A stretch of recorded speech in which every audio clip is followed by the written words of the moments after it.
Welcome to another edition of the Speaker Focus online coaching platform. This is our weekly Zoom call. Today's topic is how to deliver a stellar presentation every time. I'm going to go over the 5 keys to doing that. I'm going to deliver a keynote speech for you today, like only I know how to do it. I'm going to give you some formatting tips. I'm going to give you some organizational tips of how you can deliver a stellar presentation every time. I want to shout out to my business partner, Austin Troyer. It is his birthday month, and we love him, and we're seeing him grow right before our eyes, and I couldn't ask for better business partner or better business partners that I have in my life. Some wonderful things are going down. Before I get into today's session, I want to tell you that, when I tell you like blessings are raining down on blessings, and just there's so much increase, overflow, and abundance that's going on in our lives right now. It's really staggering, and you're just happy to be a part of it. And it's very humbling when you've worked on something for so long and you realize that it's working at a very high level, and then you start, other people all the way across the board start recognizing these things, and also they are having the success as well, and you're able to indulge in the success together. It's really a magnificent thing. So I want everybody to understand that today we're going to be talking about all of the things you need to do to deliver a stellar presentation. Now, there are many things that you're going to need to do so that your message comes out very clear and that it has a lot of value for your audience. So those are the things I'm going to be talking about right now. You're going to actually see me in the presentation. I am going to give a keynote speech. I am going to deliver the keynote speech, probably for maybe 20 minutes or half an hour. I'm just going to give you some quick tips up front about how I go into my presentation to make it stellar, things that I do to work that room and deliver value for the conference coordinator and also the conference attendees that are sitting in that room. You know, there's the main thing that people have asked me. Literally, I probably heard this hundreds of thousands of times as I've been on tour. And after I finish speaking, they always ask me, they come up and say, hey, KTR, do you ever get nervous? Like, are you nervous about your presentation? And I say no, and here's the reason why. It's not because I have so many repetitions in, but the reason why I say no is because it's the preparation that goes into my messaging. And I've seen these strategies. This is what you got to understand. The strategies, the tips, the tools, the techniques, the systems, the pillars, the principles, all of the foundational things that build a message and that are business principles. These things have been around since the beginning of time. That's not the thing that changes. See, the formula doesn't change. You don't see these franchisees switching up their formula. When you see something's working, you keep the formula. Now, what happens is this, just like how you see some franchises of a McDonald's or a Burger King or something. You can take anything. Chick-fil-A. Chick-fil-A is one of my favorite restaurants. Well, Chick-fil-A has such a beautiful system in place for all their franchisees. You very rarely go to one that has poor service. Everybody's smiling. Everybody's outgoing. When your drink starts getting low, somebody's coming around to fill your drink up. They ask you, do you want the condiments? Things of this nature. It's a system. I've only been to one Chick-fil-A, and they just opened it up, where I believe that it's the management that had to come up to par, because I never had to wait that long, or I never got that kind of service. I'm not going to put them on blast and say which location it is, but this is what happens, is that when you follow a system, remember the tips, the tools, the techniques, the strategies, the formulas, all of these things, the business principles, the formula, the recipe never changes. It's the way the individual speaker delivers those strategies. That comes down to your brand. This is the reason why we were all granted with a very unique ability to, it's called market differentiation. All of us were blessed with a very unique and specific way in which we present ourselves. And a lot of times the presentation just really boils down to you being yourself. And this is where speakers blow it a lot because they're so busy trying to sound like another speaker, or again, they're too busy trying to use too many quotes, and they just won't dig down inside of here. And inside of here, this is a gut check thing. It's a heart thing. It's a mindset thing. Go in there and don't overthink it. Go in there and get the experiences that you've been through. And that's going to allow you to deliver a stellar presentation. So what I do, I have not reinvented the wheel. Speakers I'm not the only speaker that's been at the top of my game when I was touring regularly. I wasn't the only speaker. I didn't create these strategies, these formulas, these techniques, but I sure as hell studied them for a long number of years. And you will serve yourself well and your audience if you pay attention to the formula. Now, when I started to move away from motivational speaking, the fluff, the hype, not having the ability to transfer knowledge, I wasn't a real facilitator.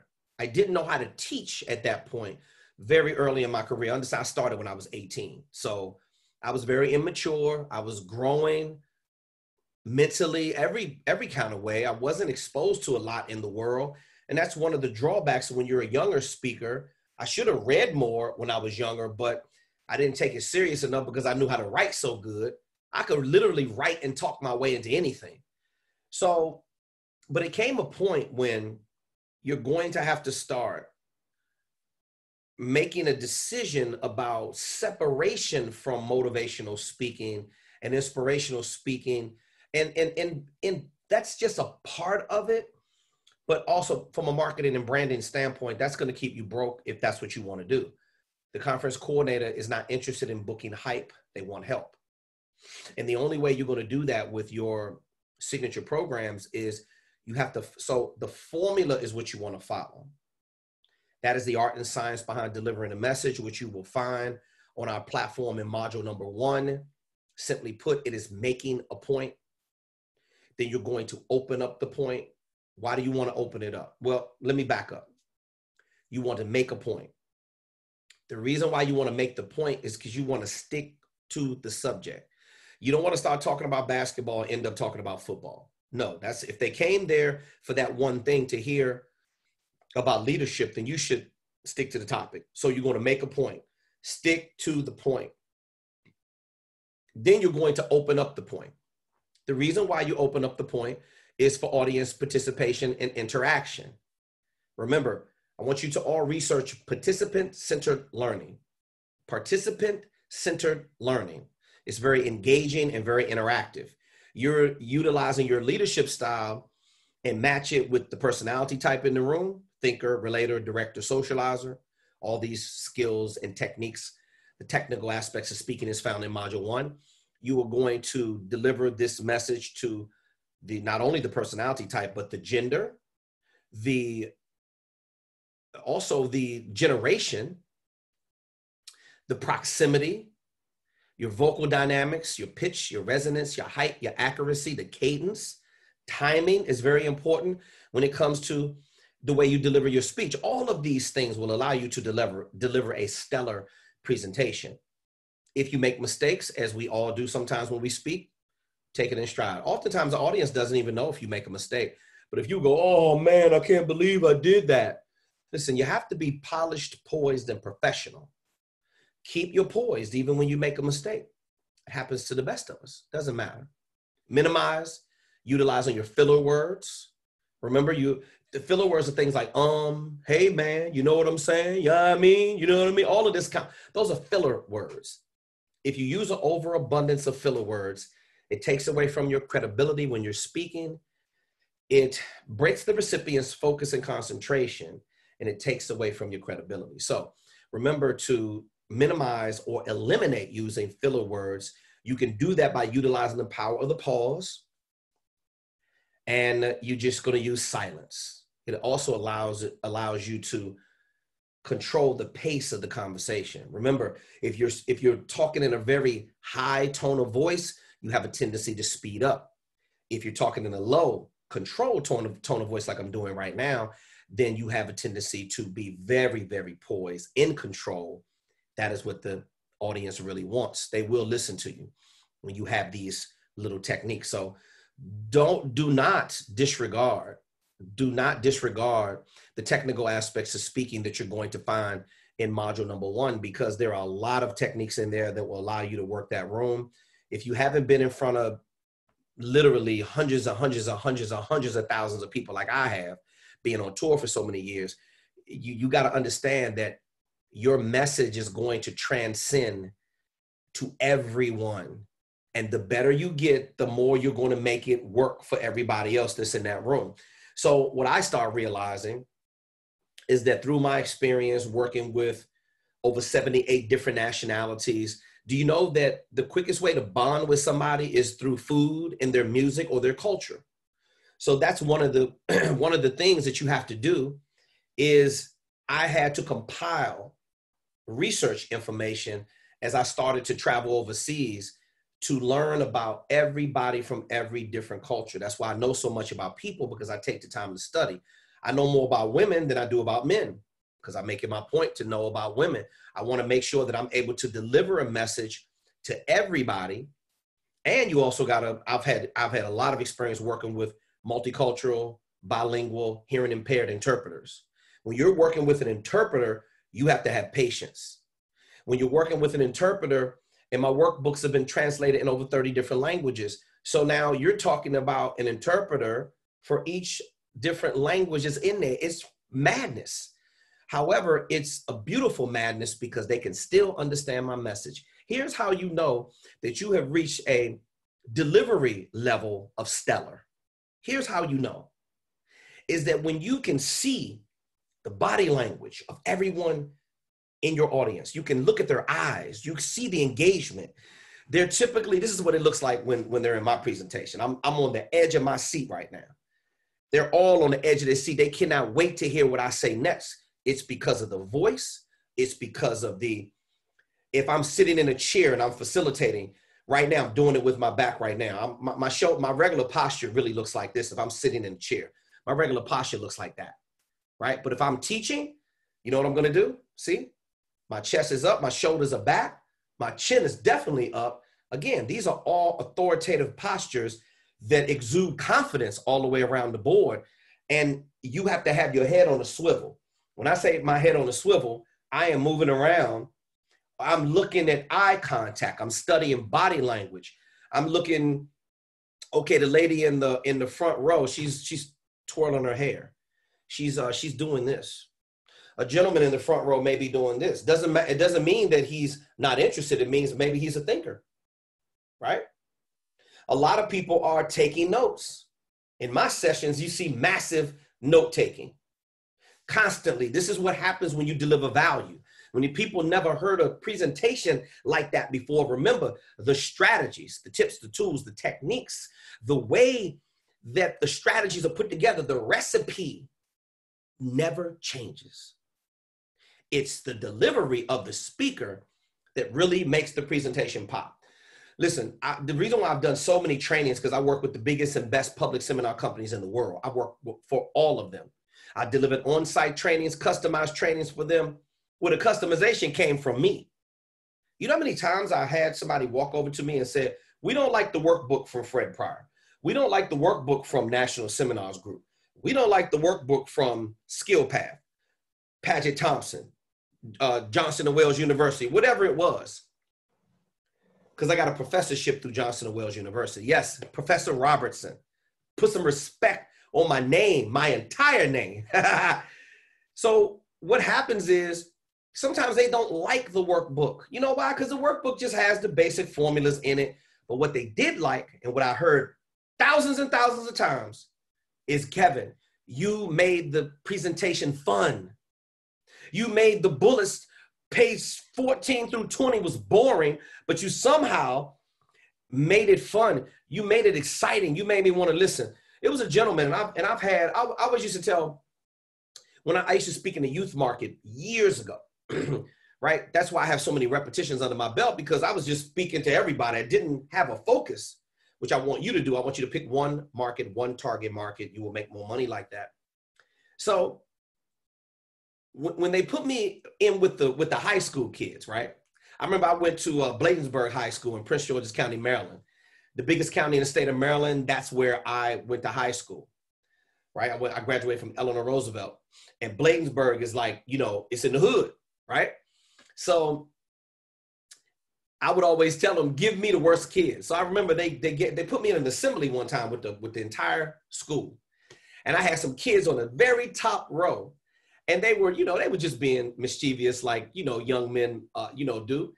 And, you know, I told all of them straight up. I said, listen, I said, bro, if you want to come down here up front with me and you want to help me do my job, you are more than welcome to do so. And of course, they didn't want to do that. They just wanted to stand up there and crack jokes. And then, you know, I had to dig into them a little bit and let them know, hey, just because I don't live in the hood right now doesn't mean I'm not from there. And, you know, it was a different kind of presentation. Let's just say that. So I don't have a problem with them giving me the worst kids or even giving me the worst students. I've done presentations in corporate America where people have had to take my seminar in order to prevent termination. Some of these states, you have a 1, 2, 3 strike rule and you're out the door. There's a lot of OSHA and HR compliance issues that you have to deal with before you terminate someone, because your company will get a wrongful termination suits at an all-time high. And so I had people in my presentation before, in my seminar, that were very disruptive in their organization. They were like the bad kids in the class. And I was able to take them countless numbers of times. And I had to sign a piece of paper that said that they took that course and that they paid attention all day long, and boom, then they were out the door. But these people came over to me and they said, I didn't want to come here. I didn't give a damn who you were. See, this is how they look at you as the speaker. Oh, watch this. How many graduation ceremonies have you been to and the speaker walks up to the podium and says, well, you know, I know that it's been a long afternoon and I know y'all are ready to get out of here. He's shooting himself in the foot. When you get up there to the podium, everyone, let me just show you something real. Let me just show you something, because I got to get on my feet to illustrate this. Now you've done it. I'm getting ready to go into Kevin T. Robertson keynote speaker presentation mode. Damn it, you want to see it? Well, here it is. Okay. So when you're standing up at the podium, yes, I live at the beach, so I'm rocking my speaker focus shorts. Now watch this. So you're at the podium, and the last thing you want to do is get up there and weight shift like this. Well, everybody, like I know that, right? Like, it's been a long day, and like I know you're tired of hearing all these speakers, and so I'm gonna make my presentation real short. Wait, wait a minute. You're shooting yourself in the foot. You're self-deprecating as soon as you come up to the platform. Ladies and gentlemen, I suggest that you get prepared, because you're not going to see any of that in the illustration when Kevin T. Robertson gets on the platform. When I'm on stage, I own all of this shit. This floor space is mine. My confidence, I dominate, I reign supreme. The microphone is mine. The little pack that you got to clip on your belt, that's mine. My suit, my vest, I'm feeling strong. I feel authoritative. I own this room.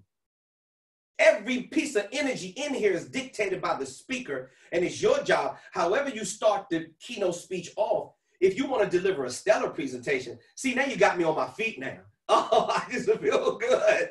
Oh, and you got me on my feet. Now, yes, should you be ready? Absolutely. If you're not, you don't even need to be in this game. You have to bring confidence on the platform with you in order to deliver a stellar presentation. So without further ado, ladies and gentlemen, those are just some of the things that I wanted to drop on you. How to deliver a stellar presentation every single time. If you look in the chat box, I have the 5 keys that I'm going to share with you today. I have like 100 different ways that I spell focus. Today, I'm going to go over with you about foundation. You got to be organized. You got to be consistency, also undermine, and also a system. That's my acronym for focus today. This is going to be my keynote speech. I'll try to keep this as abbreviated as possible. What I'd like for you to do is just take some notes. I want you to get some ideas about your presentation. First of all, when you're standing up, if you're going to walk anywhere, they call it walking with purpose. It needs to look like you're going somewhere, right? You can pace the side. I would prefer that you not do any weight shifting like this. None of that. Weight shifting like this or like this. Any slouching over. If you're going to put your hands in your pocket, none of this playing with keys and all that kind of stuff. None of that. No twiddling with your hands. You can use your hands as instruments. You know, all these kind of motions and move through it. I do all that kind of stuff. Do what you feel. See, you have a personality, and I want you to use that. Whatever it is about your personality, this is how I want you. Now, obviously, if you are a female, you're going to have your feet like in a T shape. Women typically stand like that, or they can stand with their, obviously, this is proper posture for a real lady, right? Or if you're a gentleman, perhaps you're going to have your feet spread apart a little bit, shoulders are back, your chin is up. You're going to present yourself with authority. That's what you want to do. You don't want to see any negative body language. Don't be playing around with anything in your pockets and none of this. Wait, what are we dancing? What are we dancing? We're not dancing. We're doing a keynote speech. So remember, make a point. I'm going to follow the same exact formatting as I'm going to give you right now. You're going to see it in my keynote speech. Make a point. Open up the point. Make an example of the point. Bring closure to the point. Transition and pivot right into the next point. Typically, when I do a keynote speech for about an hour, you're talking 5 bullets. So you're talking about maybe 7 to 10 minutes per bullet. The bullet is just my talking point. I may have that up on the overhead or PowerPoint presentation, what have you. I typically have a handout, a workbook, or a worksheet. If I'm doing a keynote, it's a worksheet, something real simple, so they can take notes on it. It has the acronym, and because I'm America's leading focus expert, and that matches with my brand, I always have the acronym focus. There's some kind of way, based upon what I'm teaching, which always is under the umbrella of leadership. Why? Because leadership is the #1 bookable and most requested topic at conferences and corporate meetings and events worldwide. Now, as you can see me right now, even when I'm standing up, and I typically am sitting down when I do the Zoom call, but I'm trying to illustrate to you with hands, body gestures, body movements. You've got to be incredibly disciplined. You've got to exude confidence in every single thing it is that you do. Now, here's what we're going to do. Make a point, open up the point, make an example of the point, bring closure to the point, transition and pivot right into the next point. Here's what we're going to do. Now, in making a point, you want to start with a great introduction. I'll do a recap after I do the presentation. So I'm getting ready to go into full-blown Kevin T. Robertson presentation mode. There will be no questions I'm answering in this section right here. You can, however, save the questions for the end. You could give me some feedback. You could give me some questions that you have about your presentation and what it is that you're supposed to do. Now, remember, as soon as I walk up there on the stage, I typically kind of run through the middle of the aisle and kind of surprise everybody with one like this. Hey, good morning, or good afternoon, everyone, or let's scratch that. Good evening, everyone. Whoa, whoa, whoa, I'm not feeling the love. I said, good evening, everyone. Okay, there we go. My name is Kevin T. Robertson. I'm from the beautiful state of Maryland. Today, I'm going to be sharing a topic with you entitled The 5 Keys to Staying Focused on Leadership Development. I will break down the reason why you need to have a strong foundation, why leaders must be organized, why you must be consistent in everything you do, how you can't let haters and other people around you undermine your plans for succession planning. And also, we're going to talk about running a system. Ladies and gentlemen, I don't promise it to you. I guarantee you, #1, we're going to have fun. Yes, in the Kevin T. Robertson presentation, I have a smile on my face I'm going to share with the world. I have a song in my heart, and I'm going to sing it. Today, I bought the gift of music, and I bought a beautiful smile on my face. I guarantee you we're going to have fun. #2, you are going to learn like you never learned before. Now, I'm going to make a couple respectful requests. I highly recommend that you take notes. If you're not comfortable taking notes, by all means, you can sit there and listen. Some of you are going to learn better by doing that. But to get the most out of one of my presentations, you have a workbook and a handout and a worksheet right there in front of you. So by all means, take notes. If you have a question, feel free, because I'm doing a keynote, feel free to save your questions toward the end. If I was doing a seminar, I would say, hey, I'm more than willing to accommodate and ask questions. We will have a couple of breaks. I will paint a picture for you all day long about what you're supposed to be doing in the world of leadership development. Ladies and gentlemen, I just didn't ride in here for some kind of white horse. I am not Mr. Perfect. I have made countless mistakes after mistakes. I am an absolute expert at correcting those mistakes, but I don't want you looking at me like I'm an expert today. Not today. I want you to look at me like I am a resource. I'm a resource to help you hurdle over your obstacles, tunnel under them, go around, or absolutely break through your barricade. So as we're getting into the presentation today, remember we're going to have some fun. Participate, take notes, let loose. As long as you don't disturb anybody to the right or left of you, let's get into this presentation. Now, I'm going to share with you some strategies that I've learned to remedy a lot of pain that I went through as a leader. Now, what I thought leadership was, come to find out, it really was not what I envisioned. I thought that leadership meant that you were a boss, that you talked down to people, that you didn't have to really communicate with anyone. And then I started to realize that in my household, we grew up loud, we partied loud, we did everything loud. So I had one style of management that was loud, and it proved to be very wrong. So as we start going through these situations in life, we start realizing that we have these pains, these thorns in our sides. We have these massive deficiencies and dysfunction and limitation that we are not sure how we have to overcome. So we are masquerading in garments of success. A lot of us are masquerading like we know what's going on and we really don't. Do you realize that 75.6% of your staff will shake their head and say yes when they really mean no, I don't know what the hell you're talking about, because they want to protect their ego. So if you don't have open levels of communication, let me be clear when I say open levels of communication, 82 to 97% of the problems that you experience in your workplace environment stem from ineffective communication. That means you're suffering from low levels of communication, block communication, miscommunication, or flat out none at all.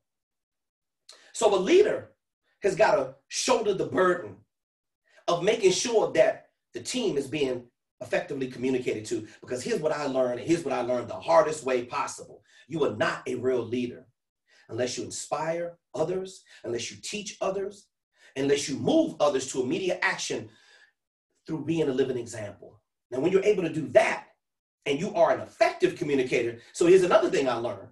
Did you realize that you have a sender and a receiver of the message? And when the receiver does not give you the feedback that you thought you were supposed to hear, is because you didn't send the message out the right way. Ouch, that one hurts. Sir, I see you right over there. You're feeling the pain, aren't you? Let me back up and say that again. When you send out a message and you don't get the answer or feedback you thought you were supposed to hear, it's because you, sir, you, all of us, me too, did not send the message out the right way. Now,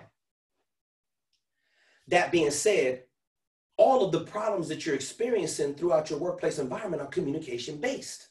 So remember, you don't have to be good or great at communication. I'm a celebrity talk show host. I'm a professional speaker. I'm a professional communicator. This is my chosen profession. This is what I get paid to do. I'm not trying to turn any of you, so let's take the pressure off into me. So you don't have to be good at it. Listen to me. You don't have to be good. You don't have to be great at it, but you must be effective. Oh, now we're starting to loosen up. I didn't say good. I didn't say great. I said what, everyone? That's right. Effective communication. Now, let me get into the bullets here. We're going to dive right in, and we're going to talk about the main thing that you're going to need to be an effective leader, and that's a strong foundation. Why do you need that? I'm talking about it's the strong foundation of success. And you want to make sure that just like they're building a house, which I've probably built 10 personal homes myself. I've built several homes for some of my celebrity client base. I love building a house. And when they first come in, the engineer has to come and stake off the lot. And then what they do is they have the masonry team comes in and lays the foundation. First, they have to pour the footer. Now, the footer is about this wide. It's literally what the house is going to stand on. So they go around and they dig the footer. It's basically the outline of the house. And then what you do is they pour concrete all in the footer, and then they start building stuff on the footer.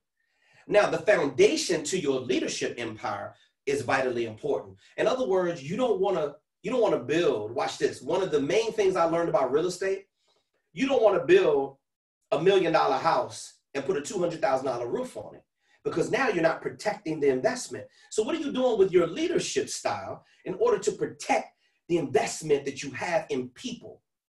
See, are you depositing? Here's my question to all of you out there. Oh, I used to love being the boss, the manager. I am the head of leadership development. Your title means nothing, ladies and gentlemen, unless you stand on some integrity, some principles. You have to be a person who is there to serve other people. It doesn't matter what your industry is. We are all in the industry of providing service to other people. With that being said, you want to make sure that you build a strong foundation. If not, everything you're doing in your organization is just going to come toppling down to the ground. You heard of House of Cards, right? I'm not talking about the TV show. I'm talking about a literal House of Cards. You pull one card from the bottom and you pull another one. It's still strong. It still has the structure there. But all you need to do, it still looks like it's standing strong, but all you got to do is snatch the right card out and the whole thing comes crashing down to the ground. Is that your plan in leadership development? Because if it is, you're going to have trouble. Take it from me. Many years ago, when I first started out, I didn't have a lot of the corporate experience I needed. So I jumped right into being an entrepreneur and I messed it up horribly. Lack of communication skills. I didn't want to empower myself with reading. I didn't understand the value of team development. You have to be able, it's something called succession planning. You have to be able to develop other people. And can they walk in your shoes? Are they prepared and ready? Have you trained them up?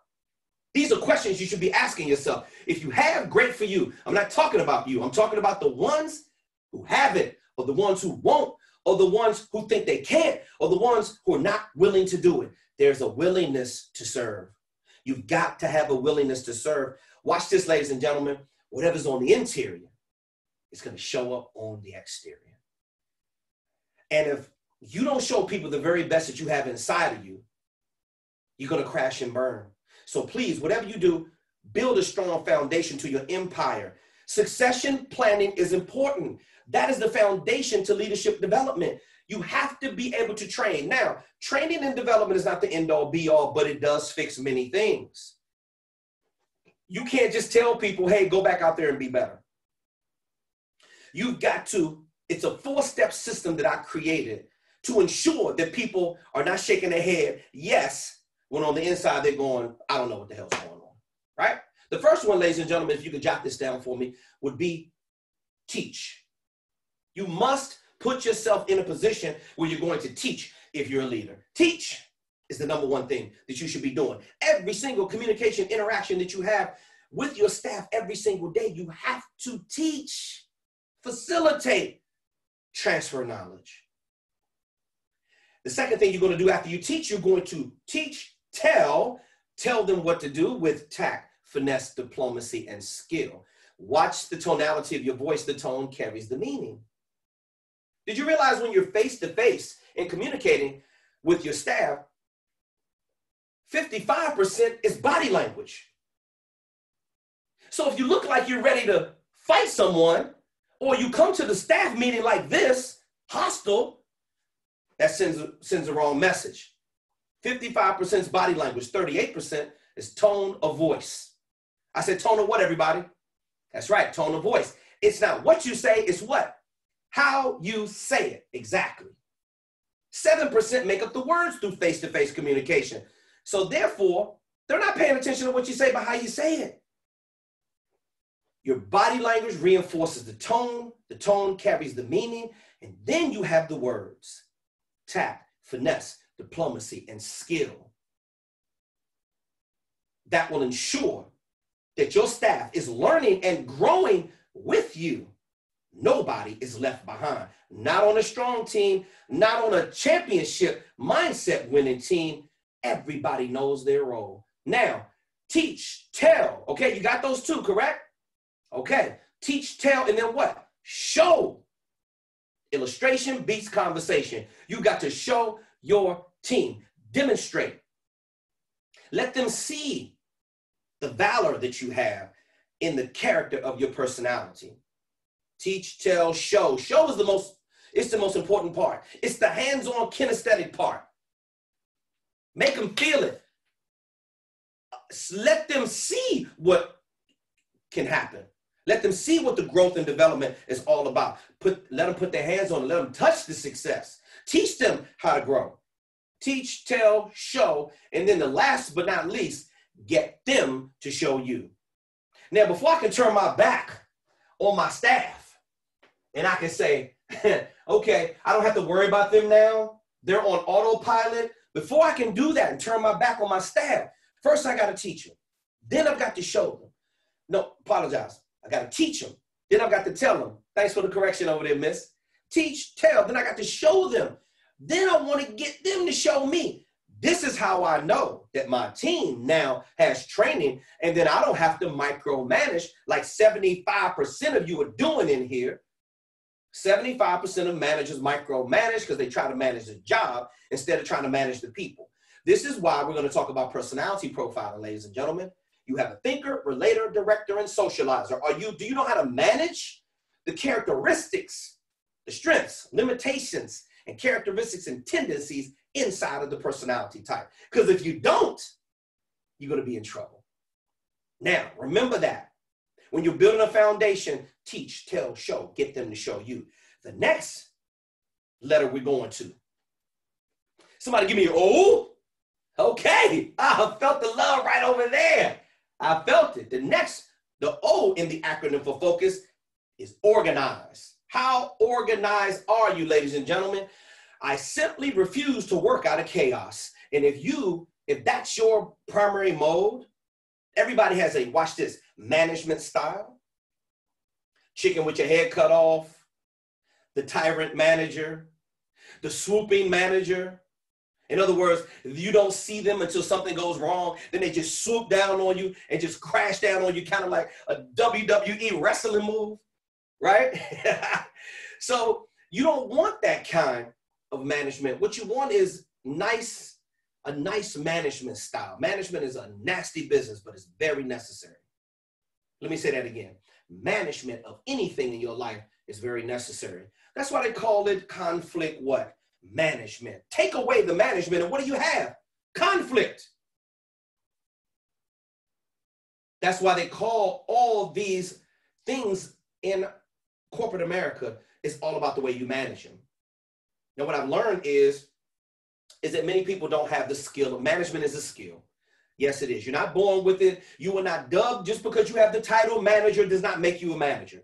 You may have the title, but somebody else out on the floor, somebody else on the frontline employees, somebody on the managerial supervisory level may be a better manager than you. Ouch. Oh, I didn't come here to be your friend. I came here to tell it to you like it is, because these are harsh realities. And if you're not aware of this, you're going to be punch drunk off of the title. Forget about the title, because if you're not walking in your leadership, if you're not walking upright, you're not somebody who they're going to listen to and follow. It's because you don't have any integrity. And they're going to see right through you like a piece of glass. Take it from somebody who suffered from many of these setbacks and challenges and difficulties. These are things in my life that I just simply had to learn to overcome. Now, with that being said, remember, you cannot work out of chaos. Organization is the foundational principle of success. You have to be organized. So what happens? Do you realize that your average employee waste 10 to 15 minutes every single day looking for misplaced files. Did you realize that 85% of what you file away is never, ever used again? Yet and still, we have paper stacked up on our desk. We don't know how to compartmentalize in our homes. People have their garage filled with stuff. We love stuff in America, don't we? We love stuff. The garage is supposed to be for the cars, but people have stuff piled up to the ceiling. Some of you are hoarders. You might as well just admit to it right now.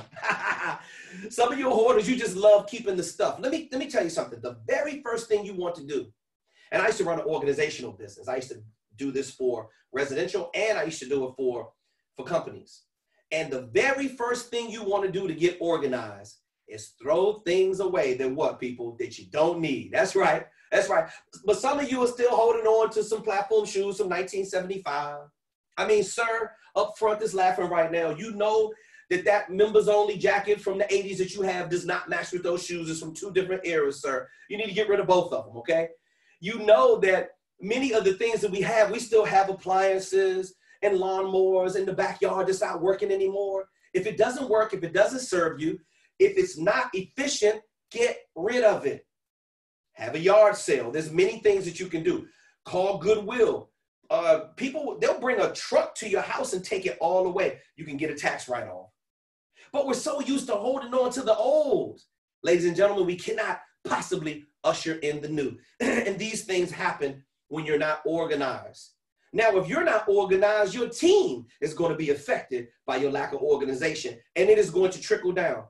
Remember what I told you a little earlier about franchising.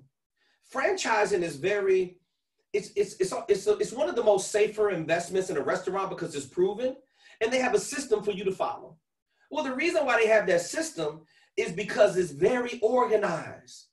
All you have to do is come put your money up, build out train your staff, and now everybody knows a recognizable logo. Now you got instant traffic.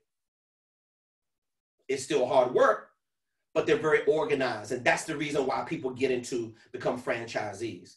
I know Shaquille O'Neal, for instance, he owns, dozens and dozens and dozens of Papa John's and Starbucks and things of this nature. He invests in certain things because he said he's passionate about it. He owns car washes and a whole bunch of other stuff. Probably over maybe hundreds of different business entities because he was smart. Now, you got to be organized to manage that much stuff.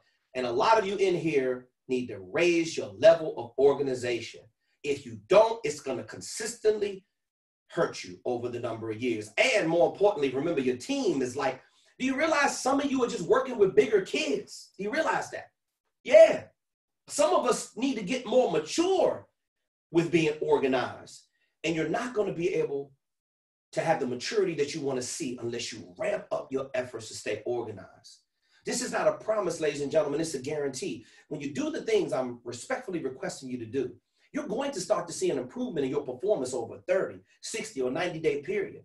We're so quick to kick people to the curb. You're so quick, that employee that has a behavioral issue. Well, have you offered them a behavioral modification plan? You're so quick to say 1, 2, 3 strikes, you're out.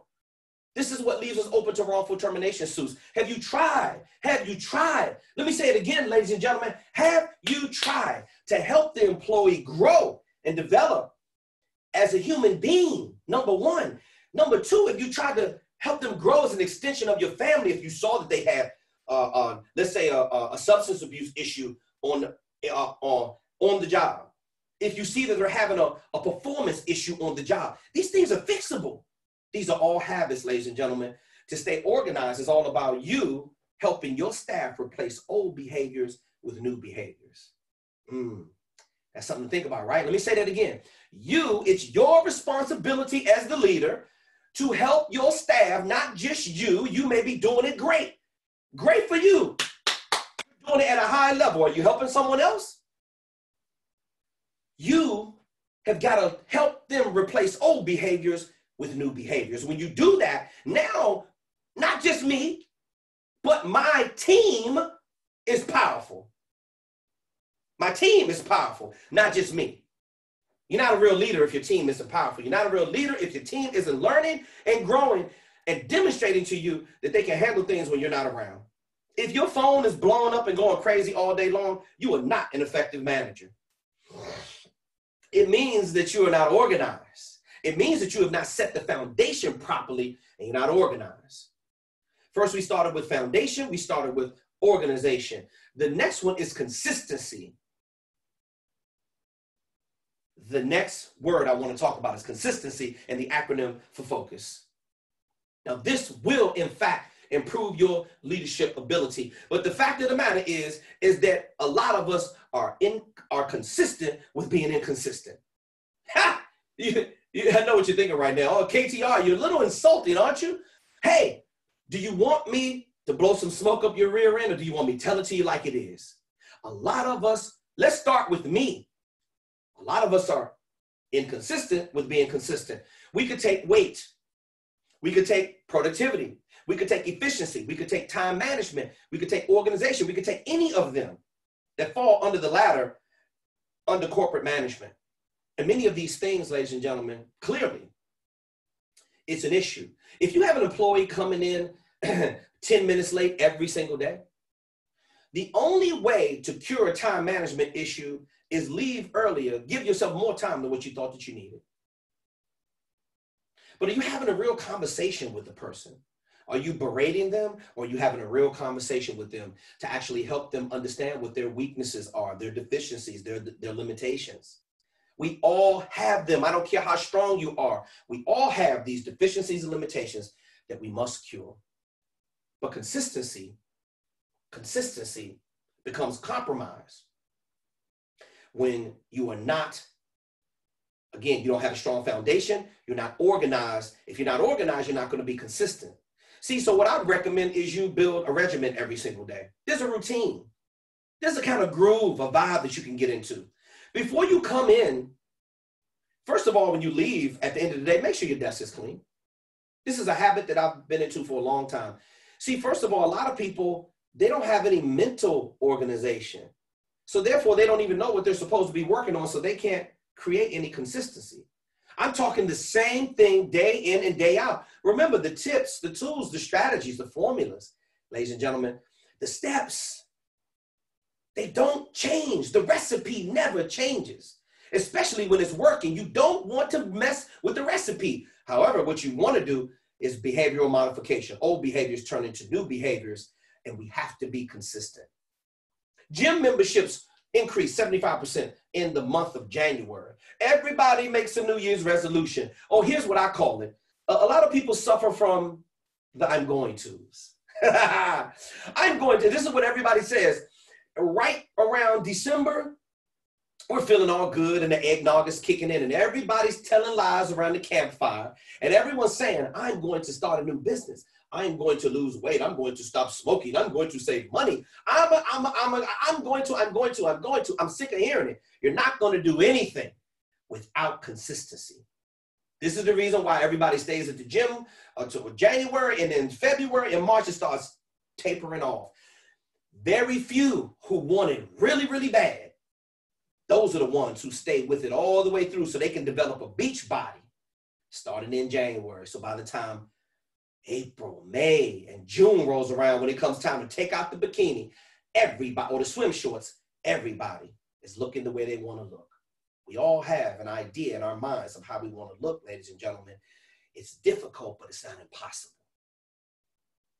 All you have to do is be consistent. That just means do the same thing day in and day out. Get in a routine. You have to become comfortable being uncomfortable. And if you want to stay comfortable all the time in a cushy position and you like the money, you must do something. Movement, ladies and gentlemen, is what allows you to be consistent. Staying stuck like a stick in the mud is not going to help you out at all. It's a mindset. Consistency is about movement, and movement is about a positive mindset. Now, let's move on to the U. Everybody give me a U. Okay, I'm fit now. See, now you got the idea. I'm feeling the love right over there. Okay, we got a U. The U is for undermined. Yes, I said it, undermined. Is your plan being undermined? Are you being hated on? Is there some jealousy floating around in your personal life or your professional life? Because let me just share something with you real quick. If your personal life has some issues, it's not balanced, I guarantee you it's going to spill over into your workplace environment. And vice versa. If you got some challenges going on at work, it's going to spill over because all of them are interconnecting. See, you don't look at your staff like their family. But let me explain something to you. You have two types of customers. One of your customers is the external customer. That's the people who we provide service to, the people who we create a better service experience for. Those are the people that purchase the products and services. The only reason why any of us in here, excuse me, have an income and a salary is because some type of commerce is moving from the customer, to your company, and vice versa. Then we have an internal customer. Those are the people who we seem not to get along with all the time. There's a lot of water cooler talk, ladies and gentlemen. There's a lot of bumping the gums about gossip. There's a lot of things going on that don't have anything to do with goals. This is the reason why, in a recent study, it was shown that out of an 8-hour workday, employees are only really putting in 3 to 4 hours. So let me paint the picture for you so you can really understand what I'm talking about. As you show up as the supervisor, they don't like you. You show up as the manager. You show up as some type of authoritative figure. They're going to look like they're working when they see you. As soon as you leave, they're going to go back to surfing the internet, making vacation plans, filing their nails, on social media. Do you realize that 50% of employees spend half their day on social media? What are they doing with the other 4 hours? And this is the reason why efficiency and productivity is always compromised. 85% of deadlines are never completed. Why? Because everybody's doing everything else except for understanding what the vision and mission is. Let me give you some other staggering statistics. Did you realize that only less than 10% of the entire corporation, 400 people in your corporation, 40 of them know what the company vision and mission statement is. That is what galvanizes the team. That is what allows us to treat each family member with respect. Remember, you have your external customer and your internal customer, which is often being ignored because you're so focused on delivering service. Well, why can't you be that nice to the people that you work with? I mean, I don't see what the issue is, because let me tell you this, if you don't take care of them, they're not going to take care of you. If you don't learn to lead them, they're not going to lead you anywhere. If you're not about productivity, they're not going to be about productivity. If you're not efficient, neither will they be. I could go on and on and on. You're a living example of leadership, ladies and gentlemen. Each and every one of us in here, including Kevin T. Robertson, have a massive level of responsibility. You want the title, but you don't want the responsibility. If you wanted the responsibility, you would treat everyone like an effective, caring, and trusted, and someone who you can count on, someone who you respect. You would treat that person with everything that they deserve. So remember the internal customer service. You don't want people undermining, because let me share this with you as I close the point of undermining. If you don't treat them right, if you're not fair, if you don't have any type of goodwill in your heart, the willingness to give to them, they're going to sabotage every single thing you do in your organization. This is why when you come to meetings are never run properly. There's no clear agenda. They don't want to come to your staff meeting because it sucks every single time because of the way you, all of you in here, the way you run the meeting. Now, if you ran the meeting properly, people will want to come to the meeting. Do you realize that the best thing you could do to a meeting is, good morning, everyone, with a smile on your face, not, hey, everybody, what's going on? I know we have to come to another one of these stupid meetings again. And the reason why the meetings suck is because maybe you're bringing the wrong kind of energy into the meeting. They're going to undermine each and everything you do if you don't learn to uplift people. Building them up is the best thing you can do. These are all tools, ladies and gentlemen. I'm respectfully requesting that you utilize immediately Because if you don't have these kind of issues, then guess what? Good for you. We're not talking about you. But I know what's inside of you right now. If you were hurting like I was hurting back in the day before I had all these skills, then you need it.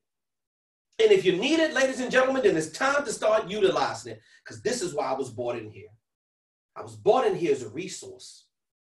I hope by now you're not looking at me like the expert, because I'm one of you.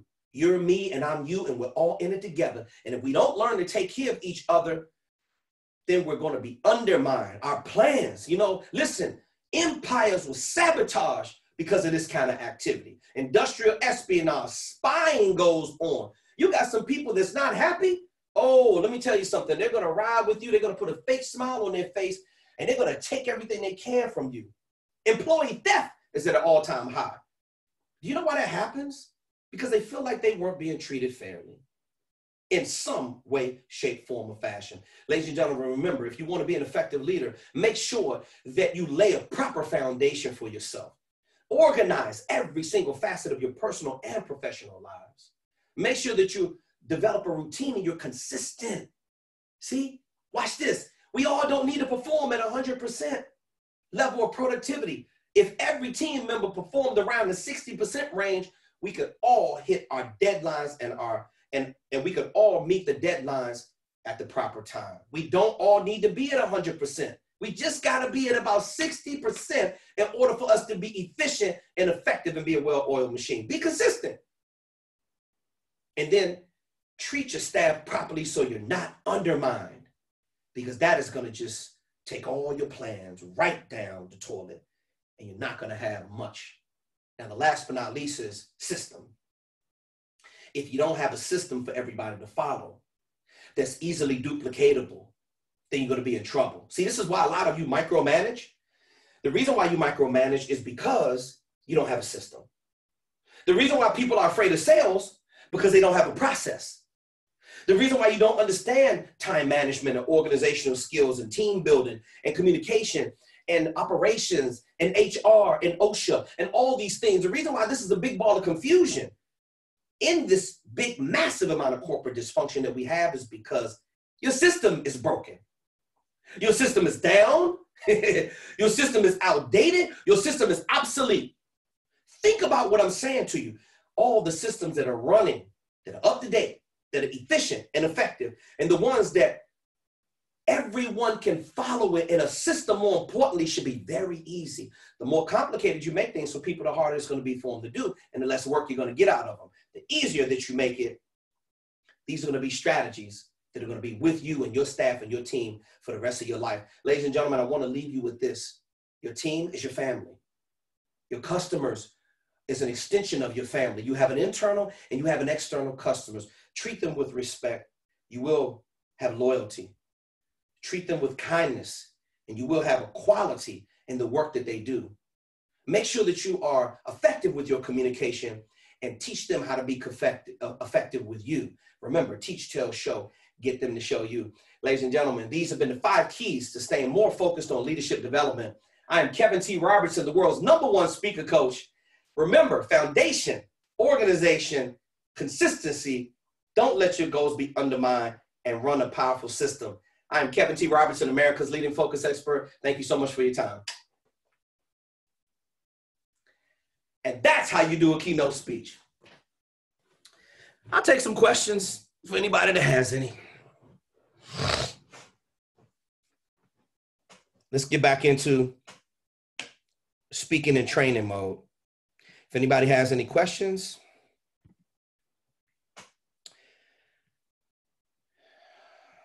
Tina Marie has her hand up, allowed to talk. Tina Marie. Tina, can you hear me? Tina, can you unmute? I can hear you. Ah, there we go. Tina Marie. You're Hi. hot and live with Kevin T. Robertson after his keynote speech. How can I help you? Good evening. I didn't have a question. I do apologize. It's okay. Can you wait? Sure. Tina, do you have a comment? It was awesome. It was a great, yes, I do. It was great to see that example, to know the do's and don'ts of what not to do during this. I do apologize. I'm having a storm. Okay, no problem. I hear you. But it was great. A great illustration. A great illustration of the do's and don'ts of when you are on stage speaking. Okay. No matter the size. Tina, what was the biggest takeaway that you got by looking at my abbreviated keynote speech about the acronym FOCUS? The actions, the illustrations of, and not having the filler words. Okay, yeah. That was one of my biggest takeaways. Yeah, when I'm in presentation mode, I very rarely use a filler word because I've been so trained over a number of years that all filler words do, Tina, is break the recipient's focus and concentration. My discipline becomes a more heightened sense of awareness, and I'm real sharp. It's like all of my senses are like super sharp. And that's the reason why I got on my feet, because you can't replicate the same thing if you're sitting in a chair. Yes. And I just wanted to say thank you for that. Oh, you're welcome. This is why we're here. Okay, Brian has a question, and then we'll move on. Tina, did you have another question or comment? No, that's it. Thank you, sir. Okay, you're very welcome. Have a great evening. You too. Bye-bye. Brian Rehorn, you were on with KTR. Brian, how are you, boss? Unmute, Brian. Yeah. There we go. I don't know why. I don't know how to change that to my face. Okay, don't worry about it. It's okay. Truly inspiring. My takeaway was how, to the point that was in my life.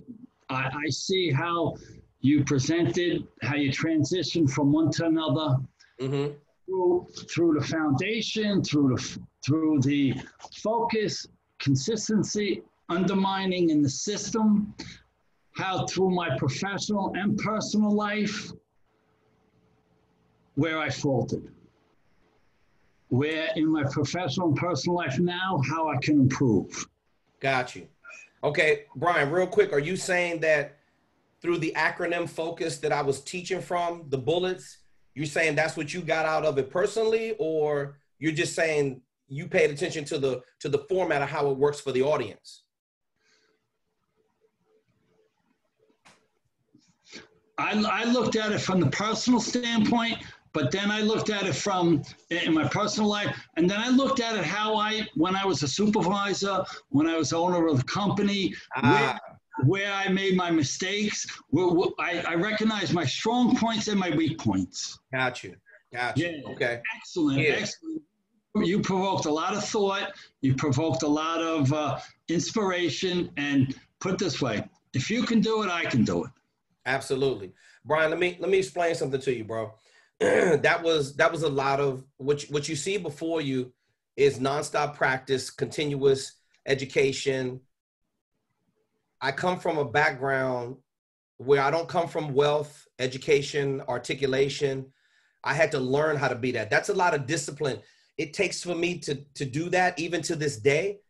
When I am in keynote speaking mode, it took a lot for it to get there, Brian, but as you can see, it just flows so naturally now. I was literally staring at the wall like I had an audience in front of me because I was trying not to stare at the computer screen, and that's why I got on my feet. So, and it's even 100 times more better than that when I get in front of people, because now I'm actually connecting with the real person, and I have things that are going off in my head. I'm studying body language. I have my head on the swivel all the time. And the key is the value, Brian, in each of the bullets. So let's start with the structure. What did you think about the structure from the acronym for FOCUS? What were you gaining from that when you were listening? That the discipline, the time and effort you put in, the research, that all was good. That was all good. It was excellent. But you put your personal twist on it. That's what really made it. Or when you were talking about it earlier, I remember sitting in a meeting and this guy said, "You want to know how to meet a good woman and he paused. And I remember I was slouching. I sat up in my chair. I sat up straight. I sit on the edge of the chair. And he did that pause and he said, be a good man. I'm listening and I'm going, well, and he paused again. I was like, okay. And I was like, okay, where's the rest? Where's the rest? And then he said, that's it. It was that simple. And that's what you were conveying here. It's simple. Keep it simple. And you mentioned about that with your system and your teaching. And I went back to when I was a supervisor and how I used to take my employees and I say, okay, we got 15 pieces of equipment. I want to know which ones you're strong in, and I want to know which ones you're weak in. And once they were weak in, I went and gave them the manual. I read the manual with them. We asked questions. We drew up a list of 10 questions. And then we sat down and we did it together. Okay. So all that you're saying is true. And I've experienced it. Now it's just a matter of doing it, having the discipline to do it. And the repetition, it shows. It comes through in your tone of voice. It comes through in like how you had the swivel on your head. I seen how you were walking back and forth. Looking around. At first, you were just concentrated on the right side. And then I say about, I don't know, 15, 20 minutes, you started going to the left side. You started to work the whole thing. Really all of that is important, Brian, and I appreciate your observation. Again, if I had real people in front of me, you would have saw me, I would have just kept working that room. I'm studying body language. I'm looking at eye contact.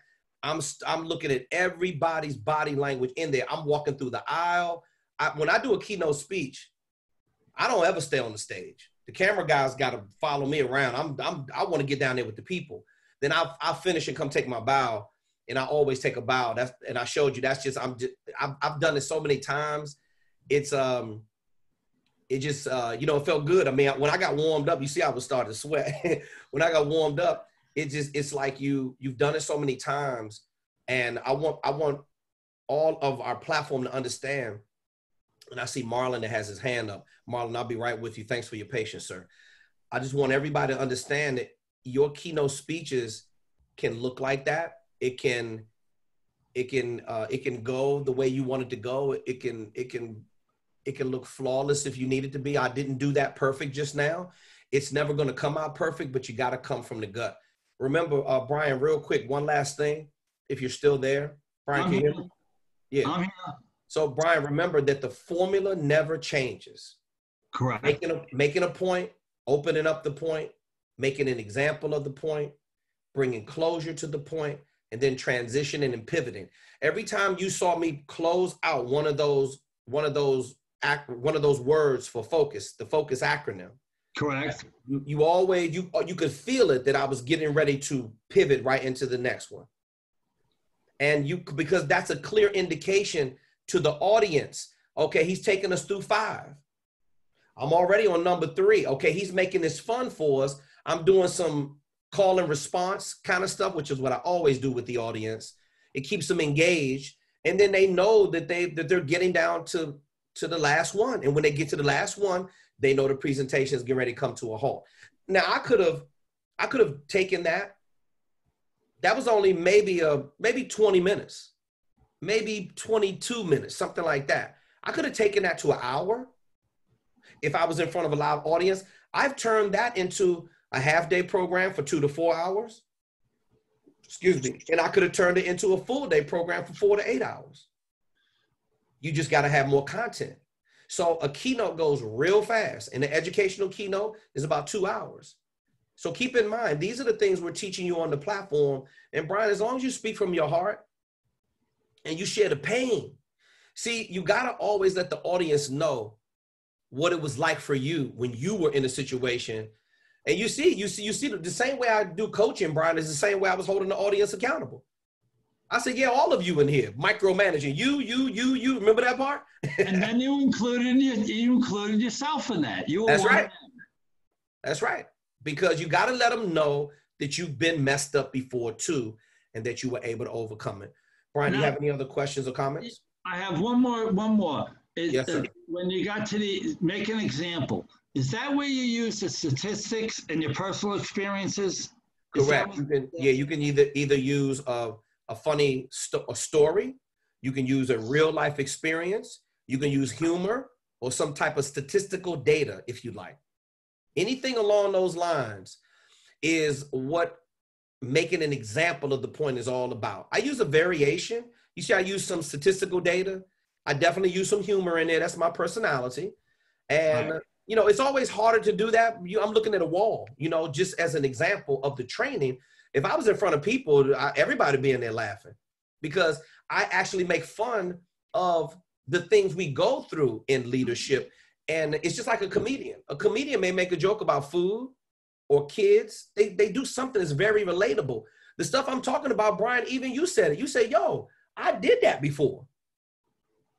I saw myself being in that position as a manager. It was awakening, but you got to give them something they could take away. If you're not giving them something they can write down and take away, then you're not meeting the learning objectives and desired outcomes of your target audience that the meeting planner, target buyer hired you for.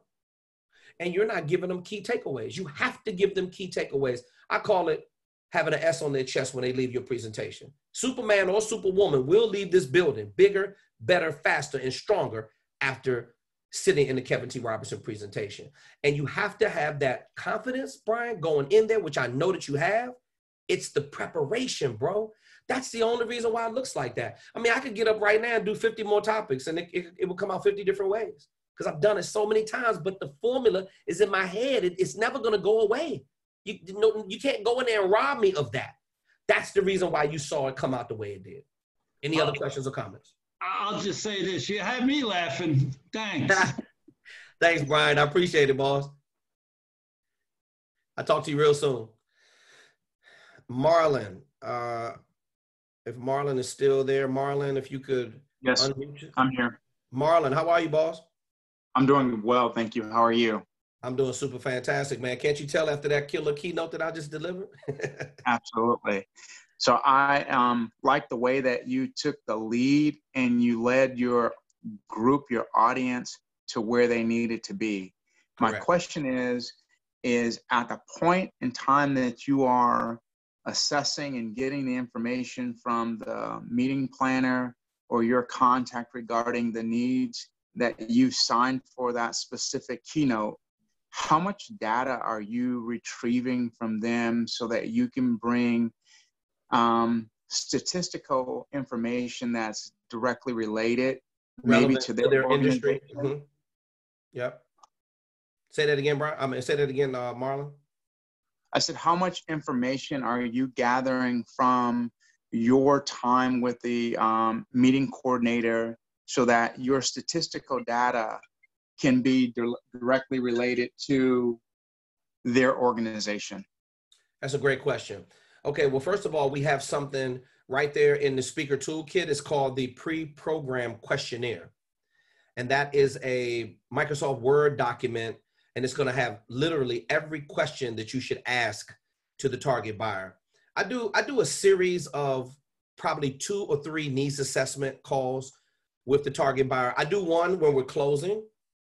I apologize. I do one when I am seeing if they're a good fit for me and I'm a good fit for them. I go through a series of questions. Hey, what are you trying to accomplish out of your meeting? What is the theme for your conference? And I'm taking notes while they're telling me this stuff. And then once I find out, what are the deficiencies and limitations?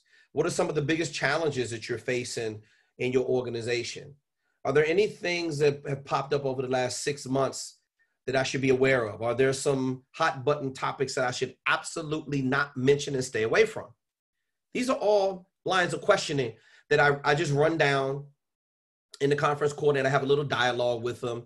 And when I could tell they're really leaning in the direction of hiring me, which you're going to know because you're going to keep them engaged and they're going to be asking you questions. And you're going to give them a little abbreviation of your keynote speeches right on the phone, which is found in module number 2. It's going to how to walk them through the sales cycle from contact to close. So it's going to be the first needs assessment is on the actual first call. You need to figure out what they need, to even see if your consultancy and speaker services would be a good fit for what they're trying to do. Now, when you get some energy alignment, Marlon, and then you say, okay, well, we want to move forward based upon the information I shared with you, Ms. Johnson. Would this be something that you would feel like would have value to your organization? Oh my goodness, Kevin, absolutely. I have 2 pages of notes here. We are definitely interested in taking it another step further. And some of them will say, Marlon, that we're not ready to make that decision right now, which is okay. They're going to have to go back and talk to the chair or committee member or board member or head of HR or the person who writes the check. They're going to have to go talk to somebody. Okay, no problem. You're going to send them over all the information and let the sales tools do the talking for you. And when you do, then it's going to be the second needs assessment is going to be on the closing call. Hey, this is what it sounds like, Marlon. Hey, Kevin, listen, I talked to Ms. Davis and Mr. Henry, and we've decided that you are going to be one of 20 speakers that we're going to use at our conference. And I say, okay, well, listen, my schedule is very volatile. And in order for me to take a date off the calendar, I'm going to need a 50% deposit and a signed agreement. What's your procurement process to issue a purchase order? They're going to give you a PO. And they say, okay, that probably takes maybe 2 weeks. Okay, no problem. Well, the first stage is I need some more information from you. Would you want to get on, would Mr. Davis be involved in this or anybody else be involved in this? Yeah, it just needs to be me and Mr. Davis. Okay, no problem. Well, I can set up another call with them. Then I'm going to take a deeper dive into the needs assessment. Now, what I'm going to do is I'm going to let her know, Ms. Johnson, I'm going to be sending you over the pre-programmed questionnaire. Now, to answer your question in detail, Marlon, is that the pre-programmed questionnaire is going to have the time and date of the event. It's going to have where the venue is. It's going to have the education level of all the employees. It's going to have what your attire should be. Should you wear more of a logo like Speaker Focus shirt? Should you wear like some khakis? Is it one of those? Is it a sales meeting? Does everybody need to have a suit on? Sometimes what I learned, if you're the speaker and you have a suit on and everybody's just kind of chilling in jeans, you probably need to wear jeans with one of your logo shirts like this because they don't want you coming in there being intimidated, and the conference coordinator will let you know that. So you're going to watch this. Then when I'm on the final call with Ms. Johnson and Mr. Davis, then I'll say, well, I need you to send me every piece of information about your organization besides what I see on the website. There are some things I need. If you can send me, like if they give you access to the annual report, if they can give you access to any performance information, hey, well, my sales team, our sales were off 18.6% in the last quarter. Okay, tell me what the real pain is. Because see, now I'm trying to identify with the topic. Now they can pick a topic from one of my signature programs: focus-based leadership, focus-based success, focus-based motivation, and focus-based customer service. If they don't want one of those topics, Marlon, then what I'm going to do is customize the topic. Now, some speakers don't know how to customize because they don't have a wealth of knowledge. If you're going to customize something, they need to send me everything. But Marlon, this is the reason why I get paid $50,000 to do a keynote. Because when they start sending me stuff, that's research. And I'm going to read it.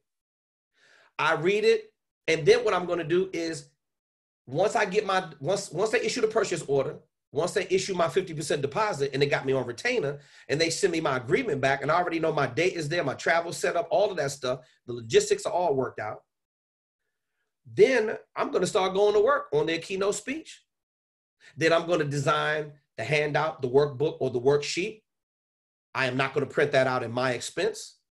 The corporation will do that. I'm going to print them out a version of the handout, workbook, or worksheet.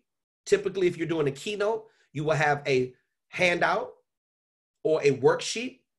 If you do a educational keynote, it's probably still going to be a handout or a worksheet, no more than 1 to 5 pages. If you're doing a 2 to 4 hour presentation or a 4 to 8 hour presentation, it's probably going to be a workbook. On the low side, 15 to 30 pages, high side, 30 to 60 pages. Now, that means that when I'm designing the curriculum, this is, remember everyone, your best skill is not your ability to speak. Your best skill is your ability to write. And this is why we're addressing this in module 1. You've got to be able to write, excuse me, curriculum.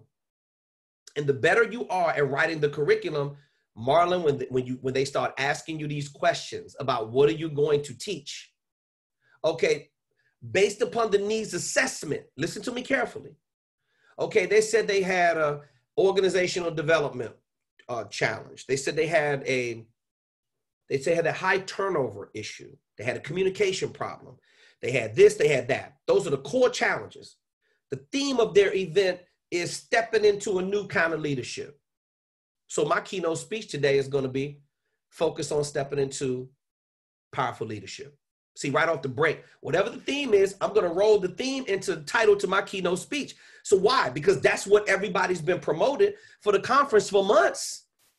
Before they paid their $1,500 to come to the conference, I want to do a keynote speech that's going to resonate. Every keynote speech I do, since I'm America's leading focus expert, has the word focus in it, period. That's what they're hiring me for. They're hiring me to bring clarity. They're hiring me to bring focus and organization. Now, after I have the final needs assessment, then I read everything that they give me. Now, watch this, Marlon. It's important you understand this. I take a small information packet of stuff and I read that while I'm on the plane. I read it the night before. If I'm doing an awards dinner, I'll fly in early. I'll take a nap. I'll read some stuff. Just the information sheet that I compile. I kind of like do a drop file and I print it out. I'm reading this stuff back and forth, left and right. I don't know what I'm going to use. It just kind of pops out when I'm doing my keynote speech. Now, if you don't read it, it ain't nothing going to pop out. And that means that it's going to sound like you're giving a canned keynote speech that you've delivered 1,000 times. This is real customization. Watch this. If other speakers are on the program, let's say you're doing a panel and I have 4 speakers flanked to the left and right. You have a panel moderator in the middle. The panel moderator keeps time of everybody and how long they're supposed to speak. So watch this. If I'm going last, if I'm going second, if I got 3 speakers, 4 speakers in front of me, guess what I'm doing? I'm taking notes. I'm jotting down everything that I heard the other speakers say, because what you don't want to do is have a set thing in your head that you can't switch it up. And now everybody's used the word dynamic. What do you think? By the time they get to the 7th speaker, they're going to get sick of hearing the word dynamic. So you got to be willing to make adjustments on the fly. And that's real customization. Whatever I hear the other speakers, I don't care, it could be 5 other leaderships, 10 other leadership speakers before they get to me.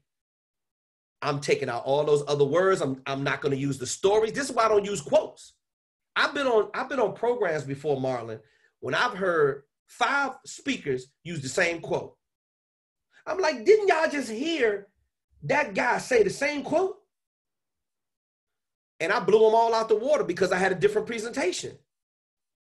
If you're not prepared, if you don't want to do the research, and first of all, you don't even want to customize anything if you don't want to do any work. I've never written a speech in my life because I got the words up in my head. Now, Marlon, I have a little bit of an edge with your average speaker because I literally see words all day long. Do you know what I'm saying when I say see words? Marlon, you still there? Yeah, I understand what you're saying.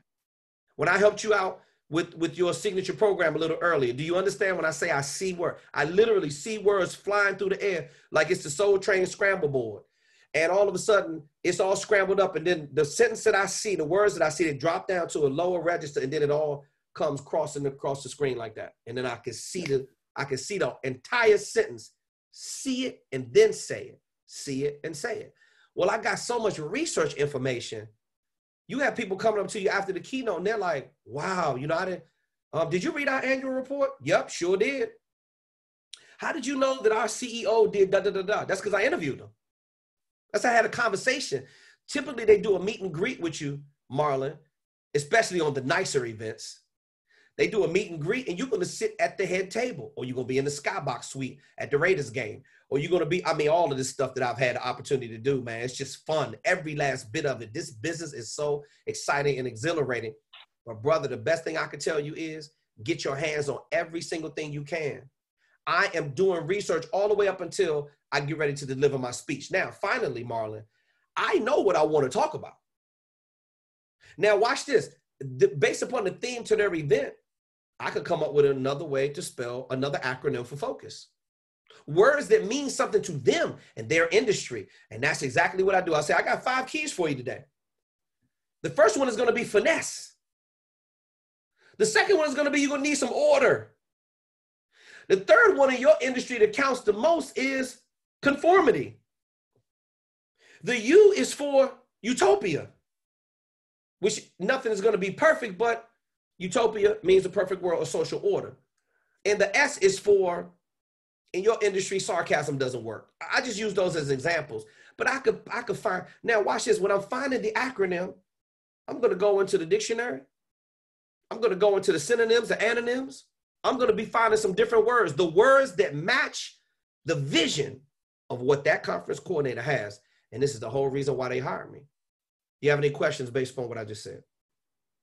No, that's good. And I'm glad that even though until today, like how you use your acronym with focus, I hope tomorrow when we have our one-on-one that you'll see that that's what I did with my material, is that in each point I have an acronym for my leadership, you know. So I saw it. The opening paragraphs were definitely bigger. I can tell you right now, your bullets are very thin. You have 1 or 2 word bullets. If you have to describe to me what the bullet is, because I'm going to say, well, what does that mean? If you have to describe it to me, it means it's not detailed enough. So your bullets need to be more detailed. I can tell you that right now. If you want to work on them tonight before our session, then great.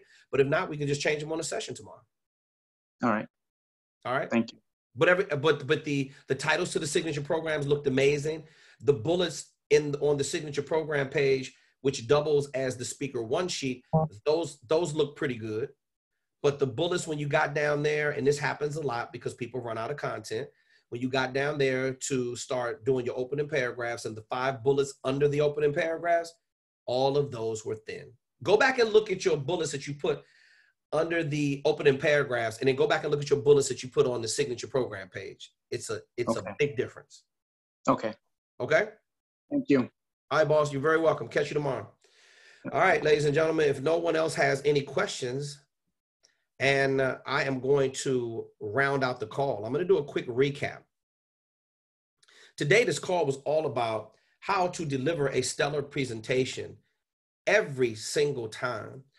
If you are organized and prepared, I can't tell you enough how important it is to not only organize your message, and this is a big part of why module number 1 is so important, not only with organizing the message and making sure that you actually have a message that's really deep in your heart. I mean, the reason why I was able to do the keynote or a half day or full day or educational keynotes is because the information is so deeply embedded inside my spirit, my heart, my gut. It's a part of me. You know, you have to speak about the fabric of your very being and who you are as a person. You can't be afraid to show people that the vulnerabilities, the mistakes, the deficiencies, the limitations. That's the reason why they're hiring you. They're hiring you because you've been able to overcome all this stuff. And many people that's in your audience have not. So I want all of you to really take a hard look at the topics and then the practice repetitions that come along with it. I mean, the reason why I can get up here and do this for a living and I'm so organized and prepared and I can have value for our platform is because it's, I mean, endless and countless thousands and thousands and thousands of practice repetitions. If you're going to get it to look the way you want it to look, you have to work at it. I mean, I don't want to get upset with you this evening like I'm probably going to do in the next call, but I can tell you right now, just practice, okay? And don't be embarrassed about getting better. It's part of the process. You're going to use some filler words. It's gonna sound horrible sometimes. But I guarantee you, if you get in front of that video, see, if you make a video every day, then eventually it's not going to feel uncomfortable getting in front of the video. And you're like, oh, wow. If you want to do self-correct, just look at yourself on video. You're going to be able to see whether or not you like it or don't like it. And if you send it to me, I'm definitely going to tear it apart with constructive criticism and tell you what you need to be improving on. So do that. If you want to deliver a stellar presentation every single time, you have to be prepared. Then there's no need for glossophobia, which is the fear of public speaking. I don't have one issue with going live because I've done radio so much, I've done television so much. When they say we're counting down in 5, 4, 3, 2, I mean, it's showtime. And when it's showtime, like when they call your name and they introduce you as the speaker after they finish with your speaker intro, I mean, it's like somebody shot me out of a gun. I'm ready to go. Forget the hype. I'm ready to teach. I'm ready to take these people to school. See, when you hire me, you're going to get the blazing truth. And let me tell you something about that. Audiences worldwide appreciate the truth. They love it when you come in there and you're not afraid to share what you've been through. Now, I don't use a lot of stories when I speak. I'm not really a storyteller speaker. I just give you the bold, hard facts. I'm like Mike Tyson. I just come out there with some boxing shoes on, with no socks, some boxing trunks, no robe on, no nothing. I'm ready to go. And I'm going for the knockout off the break. I'm not looking for it to go 12 rounds. I'm looking to jump on the audience right off the break, and I don't let up until it's over. Now, I interject some compassion. I let them know that I'm there to listen to them. I'm there to provide a great customer service experience. I'm definitely use some humor. All of that is part of my personality. You just have to let it go. Whoever you are, that is the very best in your keynote that you should be trying to deliver to your audience. And I don't promise it to you. I guarantee you it will work well. Because the majority of the people are going to like it if you just have yourself together. I mean, I can't tell you how much praise you're going to get for the preparation alone. Now, I've had some of my speaker friends tell me that I'm working too hard. That's too much work to put together a keynote speech. Look, man, I just deliver the same thing every single time. Well, that's why you suck and I don't. That's why I'm in the top 20% of leadership speakers in this industry. That's why I'm the world's #1 speaker coach. Learn to love it and get used to it because it's simply the best thing going. And there's nothing you can do about it. I read more than you. I do more research. I study the client more. I study more about consumer behavior. I actually give a damn how it looks to the target buyer because I'm trying to make them look like they're #1 so I can get rebooked again. You think the reason why HUD booked me 30 plus times is because I'm horrible or I know what I'm doing?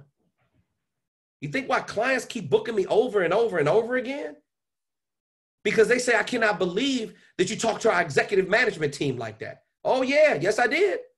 Put the truth right up in their face, broke them down like boot camp, built them up in the same session. They feel like they can run through a wall. It's a skill, ladies and gentlemen. Some of it, now the ability to see the words, I know that's a gift. Okay, this is the reason why I come up with copy so fast. You guys see me do it almost every single call on our Zoom meetings. But the rest, the majority of what you see me do, all of the keynote, listen to me. I've had voice, speech, modeling, acting lessons. This is what you don't know. Voice, speech, modeling, acting lessons. I was a recording artist. All I know is repetition. Do another take, do another take, do another take. It wasn't right. Do another take. In acting, what do they tell you to do? Do another take. I've been a music producer. I produced television and radio. KTR, the vibe on that wasn't right. I need you to do another take. Do another. Now, the more prepared I was, guess what? I can get a commercial in one take. When my camera crew counts me down and they say, hey, KTR, we're ready. And I see this, that means 5, 5. Hey, ladies and gentlemen, it's Kevin T. Robertson, America's leading focus expert. I am here in D.C. at the Pentagon, right here for the world's greatest show on earth. I'm here. Ringling Brothers Circus is in town, and I'm here to cover it. Right now, it will be Eric B. and Rakim will be performing. Okay? Johnny Gill is going to be singing. It's all going down, baby, right here on the Kevin T. Robertson Show, where we're bringing the world into focus. I mean, ladies and gentlemen, I'm simply the best you've ever seen because I have the repetitions. So whether or not I'm hosting a talk show, whether or not I'm doing radio. So when we finished up, when we would get ready to go to break on my radio show, I would say negativity is something that you cannot afford. My mentality is fly like I'm on the Concorde. I display lyrical gravity. I elevate my place to a mind of the positive telepathy. I see the things of a blind man. You know I have to keep it tight because I'm walking by faith and not by sight. Negative illusions are detrimental. Check out the third eye as I rock the acapella, pray tell, as I excel. I'm moving to a place of total happiness. I escape from hell. And now it's like I can see the beauty of the sun rising in the north, south, west, or east. G-O-D, my star, my light is shining bright. I illuminate like the heavens in the middle of the night. Before you can see the light, you must first come out of the darkness. Why? Because the clarity of focus is the road to success. Ladies and gentlemen, this is the Kevin T. Robertson Show. We'll be back right after these messages where we're bringing the world into focus. I mean, it doesn't matter what it is. I could get into any one of these modes. If I'm a consultant, service provider, celebrity talk show host, TV, radio, keynote speech that you just saw me do. I'm doing a business consultation. You got to know how to put on a different hat. And the only reason why I know how to do all of that, for radio, we have to have a rundown. You better be prepared with your rundown and know who your guests are, what you want to talk about, your monologue, your intro, your outro, how we're going to go in and out of the breaks. All of that is pre-planned. When I'm doing a field package shoot, when I'm covering a red carpet event with me and my crew, now that right there, I just have all the information in my head. Now, the reason why I love interviewing celebrities is because I know them already. And I do research on the people that I'm going to cover from the event. So I end up knowing things about their background and their past because I either asked their representative or I did some deep research. Oh, you know about that, huh? Oh, you're good. You did your homework. Yes, I did my homework because these people have been interviewed by the biggest talk show hosts in the world. And then now I'm the next one. So it's the preparation. So I know about my subject. So when they count me down, I go right into it. Yeah, have I made mistakes before? I made a mistake when I interviewed Dan Rather. Dan Rather has got to be, besides Walter Cronkite of the 20th century, and I know we're in the 21st century now, but the 20th century, Walter Cronkite and Dan Rather were the biggest newsmen in the history of history of news broadcast television, period. So I messed my introduction up. I knew what I wanted to say, but for a second I said, damn, this is Dan Rather that I'm standing next to. And you can't do that because you lose your focus. I said, ladies and gentlemen, I'm here at what event was that? That was the awards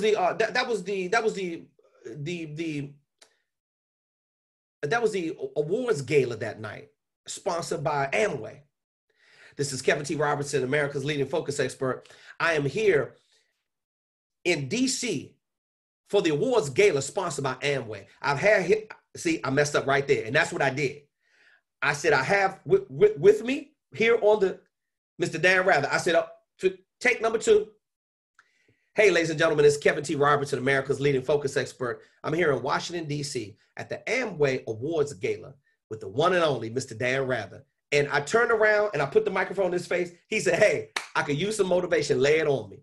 And both of us busted out laughing. So the mistake that I made actually turned out to be a part of my highlight reel for my speaker video demo. When Dan Rather said, I could use some motivation. I didn't even know Dan Rather could laugh. And on top of that, he gave me a hug after the interview. You gotta let it just come out, ladies and gentlemen. Stop trying to overthink it. Say what you feel, but put it in writing first. Have an outline and then just go with the flow with the outline. I suggest you listen, you can practice right here for free every day. Get yourself a tripod from Amazon for $22 and set that tripod up and just keep dropping videos. And I don't promise it to you, I guarantee you, you will get better. Today's presentation, ladies and gentlemen, in today's Zoom call for our speaker focused coaching students was all about how to deliver a stellar presentation each and every time. I hope this was as fun for you as it was for me. I got a chance to do a keynote speech, and I know you probably saw me smiling over there a lot when I was standing on my feet, because it's so much fun when you have it together. When the message is organized and you feel it from within, there's nothing nobody could stop. There's nothing nobody could do to stop the flow of your messaging and you getting on stages and speaking. And we're going to keep showing you the way every single week to show you how to do that. On behalf of my business partner, Austin Troyer, I am Kevin T. Robertson, the world's #1 speaker coach. Ladies and gentlemen, it's always a pleasure to be of service to you and teach you these strategies. I'll see you right here next week. And anybody that owes me homework, please send it to me, because I will be leaning on you. Anybody got a session with me coming up, let's go get it, all right? Stay focused, everybody. I love you.